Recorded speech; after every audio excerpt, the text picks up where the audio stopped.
Hey guys, and welcome back to this What If, and don't forget to like and subscribe, and let's get into this. A grueling month had passed. Each day bled into the next, marked only by the searing pain of training and the gnawing emptiness of his cell. Gorak was relentless, his instruction brutal and unforgiving. Every clash of their wooden swords ended the same way, with Izuku on the ground, bruised, battered, but stubbornly getting back up the next day. His glare during their training sessions had become a constant, a silent testament to the burning resentment that fueled him. He was still losing, always losing, but something in his movements was changing. He was getting faster, his blocks were a fraction of a second earlier, and the raw fear in his eyes was slowly being replaced by a hard, determined glint. Back in the cold confines of his cell, the physical pain was a constant companion, but the emotional ache had softened slightly, replaced by a quiet understanding with Iris. He had learned her name, Iris, her voice soft and tinged with a sadness that mirrored his own. She had shared her story in hushed whispers through the bars that separated them, her parents, kind and loving, killed defending their home, the terror of being captured. And the chilling realization that Mocker intended to force her to wield fire and healing magic for his own gain. They found a fragile solace in each other's company, sharing stolen moments of conversation, a silent acknowledgement of their shared suffering.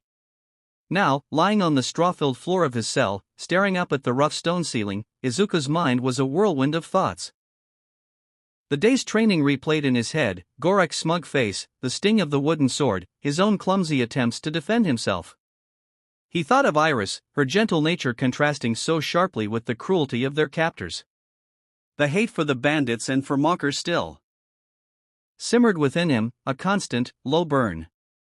But now, it was intertwined with a fierce protectiveness towards Iris, a feeling that maybe, just maybe, he wasn't entirely alone in this hell. He thought about his mom, a familiar pang of longing in his chest. What would she think if she could see him now? Beaten, bruised, a slave in a world she couldn't even imagine. He knew she would be worried sick, but he also knew she would want him to be strong, to never give up. A new thought began to take root, a dangerous seed of hope mixed with his burning desire for revenge. He was learning, slowly but surely. He was getting stronger. And he wasn't the only one being forced to develop a skill. Iris was learning magic, a power that could potentially change things.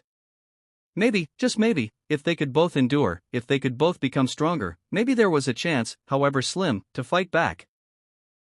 The ceiling above him seemed a little less oppressive, the darkness a little less absolute, as a tiny spark of defiance flickered within Izuku's heart. Suddenly, a voice echoed in the silent cell, not from the guards, not from Mocker, but from nowhere and everywhere at once. It was a strange, almost mechanical tone, and it spoke words that Izuku couldn't quite process at first. User has proven worthy. System is being gifted. Before he could even try to figure out what that meant, a bright blue screen shimmered into existence right in front of him, hanging in the air as if by magic. His eyes widened in disbelief. He blinked, thinking he might be hallucinating from the lack of decent food and constant exhaustion, but the screen remained.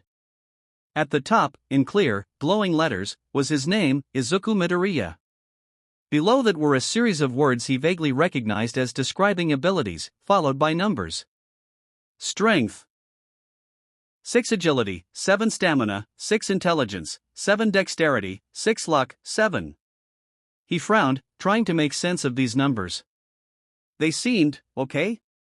Not super high, not super low. Then his eyes landed on the next section. Skills, Sword Mastery, Level 1 Elemental Resistance, Level 2 Physical Resistance, Level 3. Sword Mastery? That must be from all that brutal training with Gorak, even if he was mostly on the receiving end of the wooden sword. And the resistances, maybe that was from enduring the cold and the beatings? Below the skills was another section labeled Shop. Izuku's mind raced. A shop? Like he could buy things? But with what? He had nothing. Finally, his gaze fell on a line at the bottom of the screen, available points, 10. 10 points? What could he do with them? Could he use them in the shop? Or maybe to increase those stats he had? This was completely out of nowhere, something utterly bizarre in the midst of his terrible reality. Could this be real? Was this some kind of power? Like in those Isekai stories he used to read? A tiny spark of bewildered hope flickered within him. Maybe, just maybe, this strange gift could change things. A sense of nervous excitement bubbled up within Izuku, a feeling he hadn't experienced since before he was pulled into this strange world. Could this really be happening? Was this his chance to finally gain some kind of power? He focused on the blue screen, his mind racing. He looked at Sword Mastery, Level 1, and, as if drawn by an invisible pull, his finger, even though it was just an image on a screen, seemed to want to press it. When he did, a small box popped up, needs 5 points to level up. 5 points. He looked at his available points, 10. Okay, he could definitely do that. With a surge of determination, he focused on the level up option, mentally confirming his choice. The blue screen shimmered again, and the words Sword Mastery, Level 1 changed to Sword Mastery, Level 2. A faint warmth spread through his hands, and he had a strange feeling, almost like he understood the way a sword moved just a little bit better. Next, he looked at his stats. Strength was at 6, agility at 7, and stamina at 6. He remembered how easily Gorak had overpowered him. He needed to get stronger, faster, and be able to endure more. He focused on strength, 6, and mentally added 2 of his remaining 5 points. The number flickered and changed to strength, 8. He felt a subtle but noticeable difference, a slight tensing of his muscles, like he had just finished a few more push-ups than usual. Then, he did the same with agility. 7, adding 2 more points. It jumped to agility, 9 this time. The change felt like a newfound lightness in his limbs, an urge to move quickly. He could almost imagine dodging Gorak's clumsy swings a little easier now. Finally, with his last remaining point, he focused on stamina, 6, and increased it to stamina, 7. This felt like a deeper breath, a sense of slightly more reserves, like he could maybe endure one more beating before collapsing. With a sense of both awe and disbelief, Izuku then turned his attention to the shop section. As he mentally clicked on it, a new screen appeared, filled with rows and rows of items. There were categories like armor, weapons, skills, potions, and more. Each item had a name, a description, a rarity, ranging from common all the way up to legendary, and, most importantly, a cost listed in points. He scrolled through the weapons section, his eyes wide as he saw images of real swords, daggers, even bows. But the prices were astronomical, hundreds, even thousands of points for anything that looked remotely useful. The armor section was similar, with even basic-looking leather armor costing far more points than he currently possessed. The skills section was intriguing. There were skills related to combat, stealth, even crafting. He saw one called Observe, common, allows you to gain basic information about targets. Cost, 10 points. He didn't have enough points for that one yet, but it sounded incredibly useful for his analytical mind. He briefly glanced at potions, which seemed to offer temporary boosts to stats or healing, but again, they were too expensive. It was overwhelming, but also exciting. This system, whatever it was, offered him a way to become stronger, to potentially change his fate. He only had a small amount of points right now, but the possibilities seemed endless. He had to figure out how to get more points. Was it from training? From surviving? From something else? His mind was buzzing with questions and a newfound sense of purpose. A genuine smile, the first in what felt like an eternity, touched Izuku's lips as he drifted off to sleep. The blue screen, the stats, the shop, it all felt like a dream, but a good dream. A dream that held the promise of a future where he and Iris weren't just helpless slaves.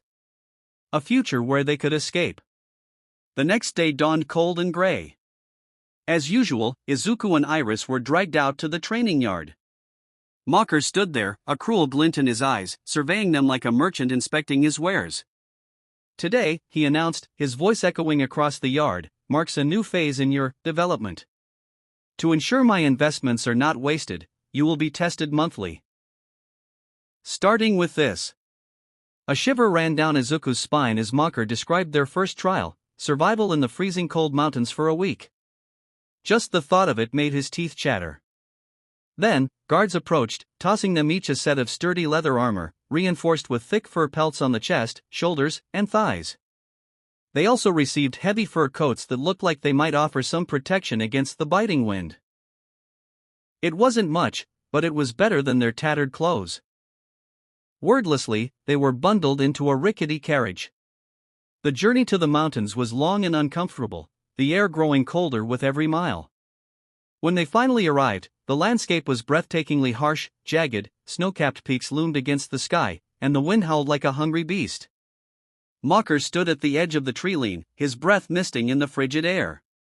1 week, he stated, his voice carrying a sinister edge.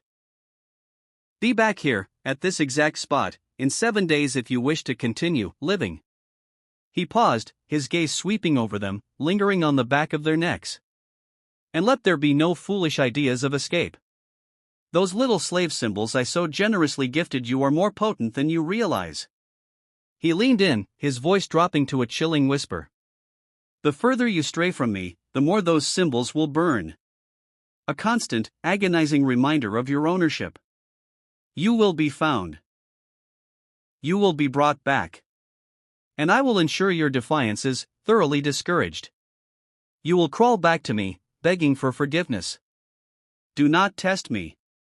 With a final, menacing smile, Mocker gestured to the guards, who then turned the carriage around, leaving Izuku and Iris alone in the vast, unforgiving wilderness.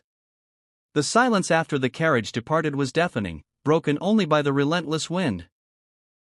The snow crunched under their worn boots as they looked at each other, a mixture of fear and a newfound resolve in their eyes. This was it. Their first real test. Just as the chilling reality of their situation in the freezing mountains began to sink in, the familiar blue screen shimmered into existence before Izuku's eyes once more. This time, it had a clear heading, Marker's Icy Challenge. Below it was a description of the task, survive for 1 week in the icy mountains. The reward for completing this main quest was clearly displayed, 20 points gifted to user and elemental resistance level up. Then, his eyes caught a smaller section labeled Bonus Quest, hunt down an animal or monster and eat it. The reward for this was also tempting, 10 points gifted to user. Izuku's mind raced. This was incredible. It was like the system was giving him a guide, a way to gain more points and even become more resistant to the cold. He glanced at Iris, who was shivering beside him, her fox ears twitching in the biting wind.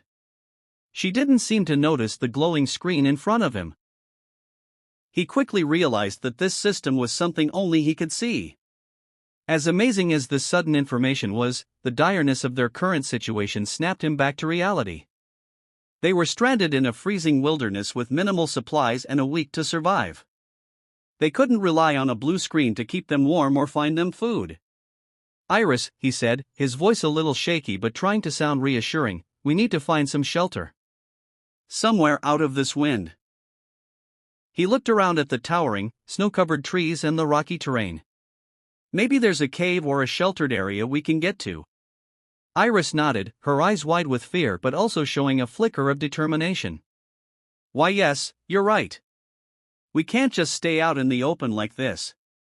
Izuku knew that surviving for a week wouldn't be easy, especially with the threat of those slave marks hanging over them. But now, armed with the knowledge from the blue screen and the potential for more points, a tiny spark of hope ignited within him. Maybe, just maybe, they could get through this. He had to, for Iris, and for the burning desire for revenge that still flickered in his chest. The biting wind whipped around them as Izuku and Iris trudged through the harsh, snowy landscape. The frozen forest was eerily silent, the snow muffling their footsteps. Izuku clutched the worn metal sword he had somehow acquired, probably a discarded training weapon, his knuckles white against the cold metal. Iris held her small wooden staff, the tiny crystal embedded in its tip catching the faint light. It looked delicate, but Izuku knew it held the potential for magic. To keep their spirits up and distract themselves from the biting cold and the gnawing fear, they talked. They talked about anything and everything, their homes, the few happy memories they still held onto, even silly stories from their pasts. It was a small comfort in the vast, unforgiving wilderness. So, how's your magic training been going, Iris? Izuku asked, his breath misting in the frigid air. Iris shivered, pulling her fur coat tighter around herself. It's progressing, she said, her voice quiet. Mocker's mage is strict. But I've managed to learn a few small fire spells. Nothing too big, just little bursts of flame. And I can do a bit of healing magic too, mostly just to close small cuts and things like that. Izuku nodded, a plan forming in his mind. That's good, Iris. Really good. If we run into any trouble, maybe you can stay behind me. If anything gets close, you can try to hit them with your fire. And if either of us gets hurt, you can use your healing. Iris looked at him, her red and black fox ears twitching slightly. You'll face them head-on?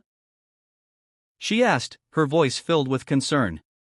Izuku gripped the metal sword a little tighter. I'm not much of a swordsman yet, he admitted, thinking of his dismal training sessions with Gorik. But I can try to keep their attention on me. You can be our backup, our surprise attack from behind.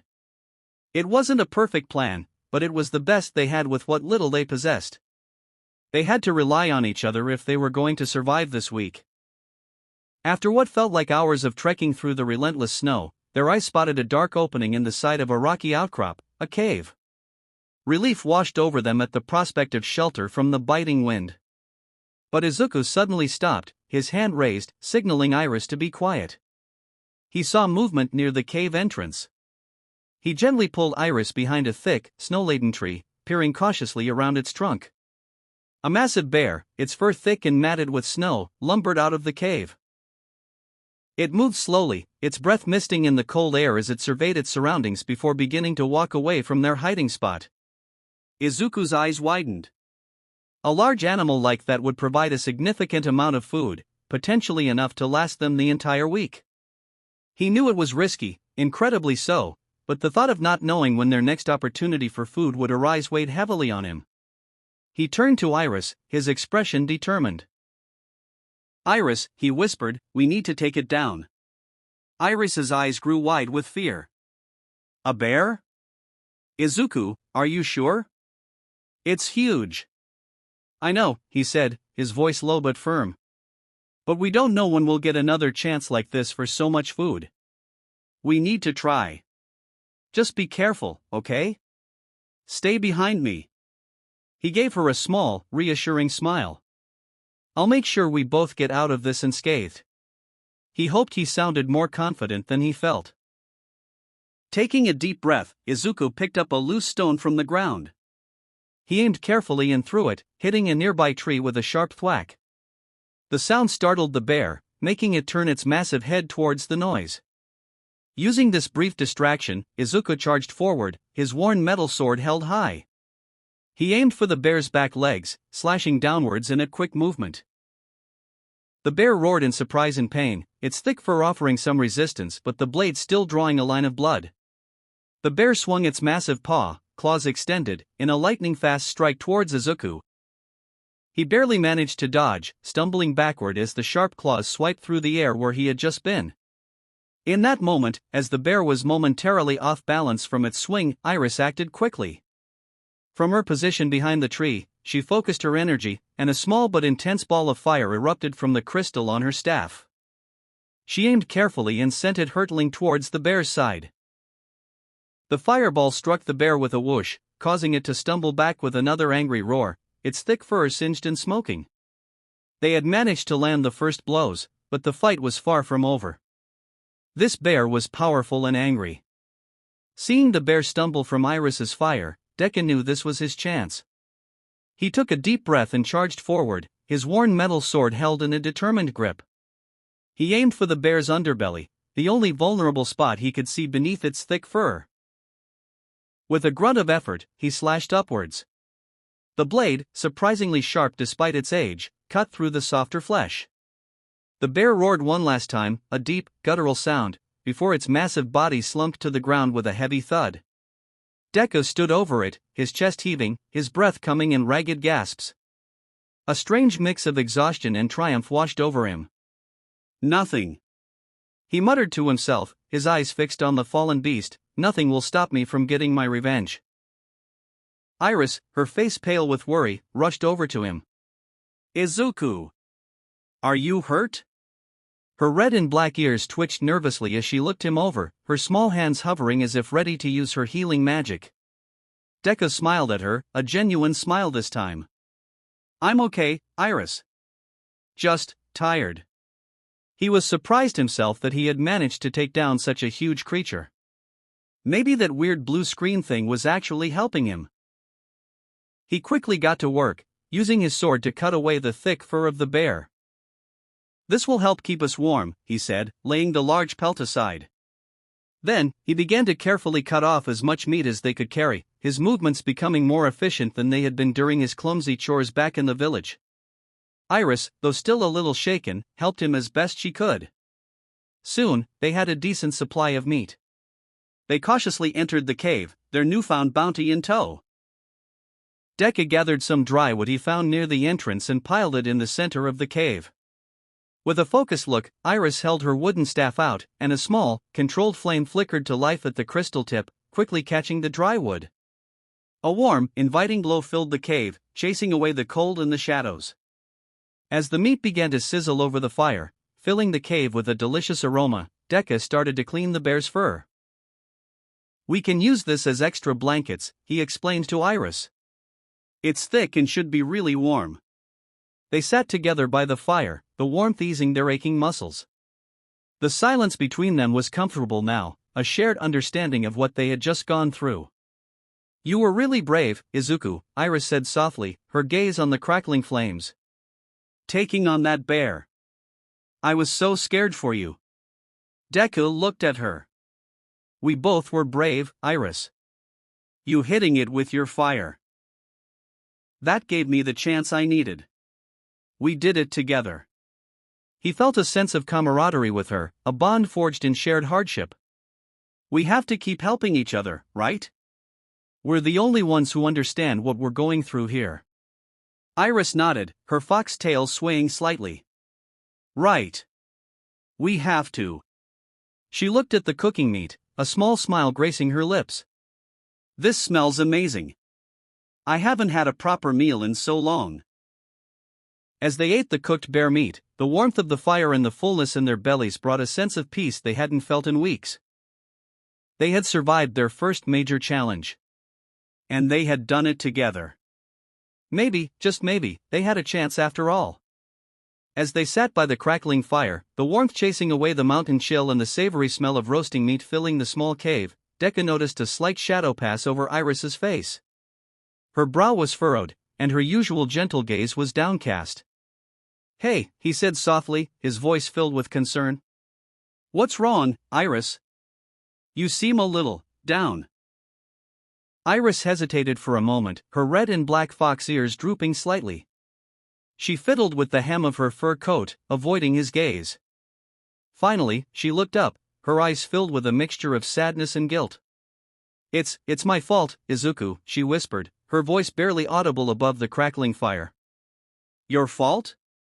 What do you mean? Deku asked, a knot of worry tightening in his chest. The cut on your cheek. She said, her voice trembling slightly.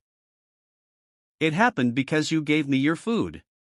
If I wasn't so weak and scared and hungry, you wouldn't have been punished for your kindness. It's my fault that Mocker did that to you. Tears welled up in her bright eyes, making them shimmer in the firelight. Deku's heart softened at her words. He reached out and gently touched her arm. Iris, look at me, he said, his voice kind but firm. None of this is your fault. You just got turned into a slave.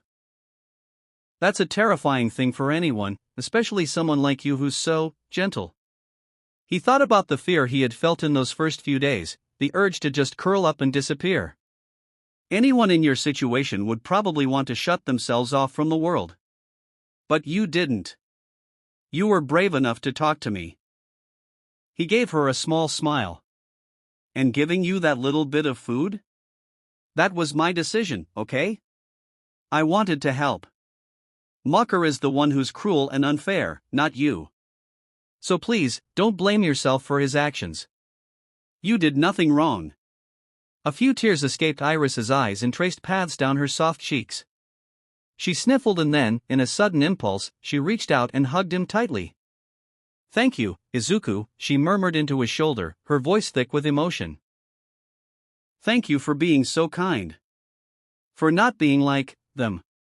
Deku hugged her back, feeling a warmth spread through him that had nothing to do with the fire. In that moment, they weren't just two slaves trying to survive. They were friends, offering each other comfort and support in the face of unimaginable cruelty. After a few moments, Iris pulled back, wiping her eyes with the back of her hand. A small, grateful smile touched her lips. "You're right," she said, her voice a little stronger now. "We need to look out for each other." Deku nodded, his smile widening. "Exactly.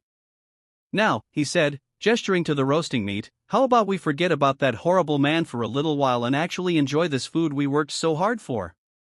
Iris giggled softly, a sound that made Deku's heart feel a little lighter. They settled back down by the fire, the shared meal a silent testament to their growing bond, a small beacon of hope in the darkness of their captivity.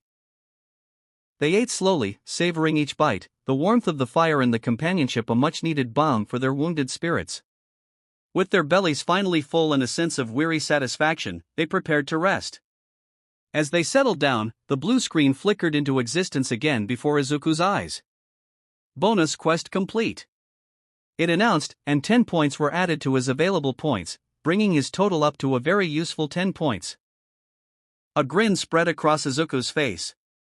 He knew exactly what he wanted to buy. He quickly navigated to the skills section of the shop and there it was, Observe, Common, allows you to gain basic information about targets. Cost, 10 points, without hesitation, he mentally confirmed his purchase. The screen shimmered, and the skill was added to his list, Observe, Level 1. He couldn't wait to try it out. Turning to Iris, who was already shivering slightly despite the warmth of the fire, Deku said, "Hey, Iris, let's huddle together. It'll help us stay warmer tonight." Iris looked at him, her cheeks a little flushed, and nodded shyly. They lay down close to each other, and Deku gently pulled the large, thick bear fur over them. It was surprisingly warm and helped to block out the cold air of the cave. Feeling the warmth and the comforting presence of Iris beside him, a sense of fragile hope settled over Izuku as they both drifted off to sleep, the crackling fire their only companion in the silent, snowy mountains. The days that followed their successful hunt were a testament to their growing resilience and teamwork. They learned to navigate the treacherous terrain, finding small pockets of shelter from the relentless wind and snow. Iris's small fire spells proved invaluable for warmth in cooking the remaining bear meat, while Deku's slightly improved strength and agility, even without fully understanding why, helped them fend off a couple of smaller, aggressive creatures they encountered. They faced each challenge together, their bond strengthening with every shared hardship. Now, as the 7th day drew to a close, they stood huddled together in the exact spot where Mocker had left them. The cold was still intense, but they were better equipped to handle it now, thanks to the bear fur and their shared body heat. Iris stood close to Deku, seeking warmth and comfort, her fox ears tucked down against the chill. Deku subtly checked his blue screen. His level had indeed increased to level 2 after defeating the bear and a couple of wolf-like creatures. He had also received 5 precious available points upon leveling up. He had carefully allocated them, focusing on his physical capabilities, increasing his strength to a solid 10, his agility to a nimble 10, his stamina to a more enduring 8, and his dexterity to a slightly more coordinated 7. His intelligence remained at 6, but as he reasoned, his fighting style relied more on physical prowess than magical finesse, so it could wait. "Do you think he'll come back?" Iris asked, her voice small, her breath misting in the air. She looked up at Deku, her eyes filled with a mixture of hope and apprehension. Deku nodded, trying to sound more confident than he felt. He said he would. "Mocker strikes me as the type who likes to keep his investments intact." He glanced around at the desolate landscape. "Besides, where else would we go?" A shiver ran through Iris. I don't want to go back there." Deku gently put an arm around her shoulders, pulling her a little closer. "Me neither, Iris. But we survived this week. We're stronger than we were when we arrived. We just have to keep going, keep getting stronger. Maybe Maybe one day we can actually escape for good. He kept the secret of the system to himself. Telling Iris about a magical blue screen with stats and points would sound insane, even in their already insane situation. For now, it was his own private source of hope. In the distance, the faint sound of approaching wheels and the jingle of harnesses reached their ears. A dark shape slowly materialized through the snowy haze, Mocker's carriage. As it drew closer, Mocker's smug face became visible, a look of mild surprise on his features that they had actually survived. As the carriage finally halted before them, the blue screen reappeared in front of Deku, main quest complete. The rewards flashed brightly, 20 points gifted to user and elemental resistance level up. His available points jumped to a respectable 20, and he felt a subtle shift within him, a feeling of being slightly more resilient to the biting cold. Mocker stepped out of the carriage, his eyes scanning them with a hint of grudging approval. Well, he drawled, his voice laced with a hint of surprise. It seems my little investments have a bit more tenacity than I anticipated. He paused, his gaze lingering on the bare fur they still carried. And it looks like you even managed to procure some resources. The brief taste of freedom and self-reliance was quickly extinguished as the guards roughly ushered them back into the confines of the carriage. The precious bear fur and remaining meat were unceremoniously confiscated, no doubt destined to line Mocker's pockets or feed his other slaves. A bitter taste filled Izuku's mouth, but he kept his gaze steady, focusing on the small victories they had achieved. As the carriage rattled along, bouncing over the uneven terrain, the blue screen reappeared before Izuku. He quickly accessed his stats. The 20 points from the main quest reward were waiting. He carefully considered his options. He decided to spread the points out a bit, aiming for a more balanced increase in his core abilities. He mentally allocated 2 points to each of his stats, strength increased to 12, agility climbed to 12, stamina reached a more respectable 10, dexterity edged up to 9, and even his intelligence saw a slight boost to 8. He was left with a comfortable reserve of 10 available points, which he wisely decided to hold on to for a more critical moment. A new curiosity sparked within him. He focused his observe skill on Iris, who was sitting beside him, looking tired but resolute. The blue screen flickered again, displaying her information. Name, Iris level, 1 strength, 7 agility, 8 stamina, 8 dexterity, 6 intelligence, 9 skills, fire magic level 2, healing magic level 1. Izuku's eyes widened slightly. Iris's intelligence stat was significantly higher than his. And she already had levels in both fire and healing magic. It seemed she had a natural inclination for the arcane arts, just as Mocker had suspected. This could be incredibly useful down the line. He turned to Iris, a genuine smile on his face. You know, Iris, he said softly, trying to keep his tone casual, you were really amazing out there. Your fire magic helped us so much with the bear, and I know your healing will be important too. Iris blushed slightly, her fox ears twitching with a hint of pride. You were really brave too, Izuku. You faced that bear head-on. I was so scared, but you were so determined.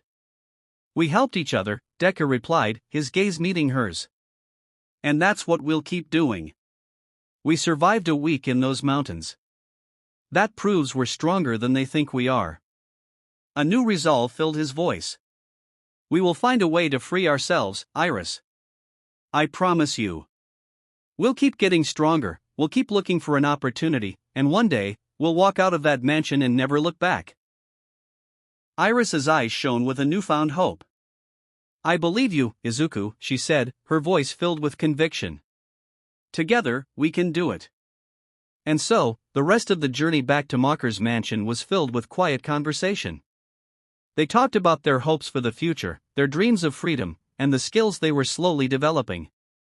They shared small details about their past lives, finding comfort in their shared humanity amidst the dehumanizing reality of their enslavement.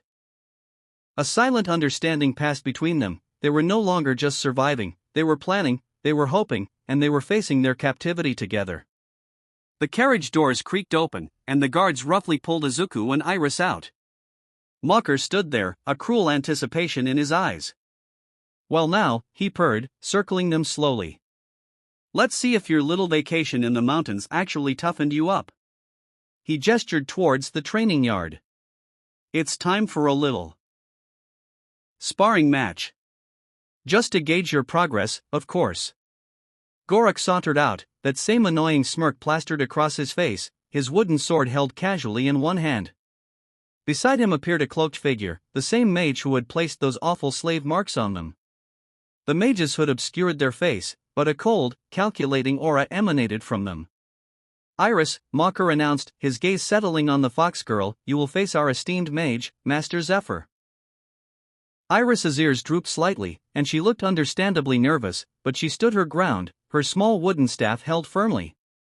Master Zephyr simply watched her, a faint, unsettling smile playing on their lips. The sparring match began abruptly. Master Zephyr raised a hand, and a huge blast of fire erupted towards Iris. It was way too fast, and she only managed to dodge by throwing herself to the side, the heat scorching the air where her head had just been. Her fur singed slightly, and she gasped. Quickly recovering, Iris focused her energy, and a small ball of fire materialized at the tip of her staff. This time, she put all her concentration into its speed, sending it hurtling towards Master Zephyr like a tiny, fiery bullet. The mage barely had time to react, the fireball narrowly missing their face. But Master Zephyr was clearly far more skilled. With a flick of their wrist, they unleashed a sharp gust of wind, a slicing invisible blade that struck Iris squarely in the chest. She cried out in pain, the force of the blow sending her skidding across the dusty ground. Before she could fully recover, Master Zephyr used another gust of wind to push her towards the edge of the training yard, keeping her off balance. Meanwhile, Mocker turned his attention to Izuku, a predatory gleam in his eyes. And you, boy, he said, gesturing towards Gorik. You will face your usual instructor. Izuku met Mocker's gaze, a small spark of defiance flickering within him, before turning his attention to Gorik, who was now grinning even wider, eager for another chance to beat him down. The unfair fight had begun.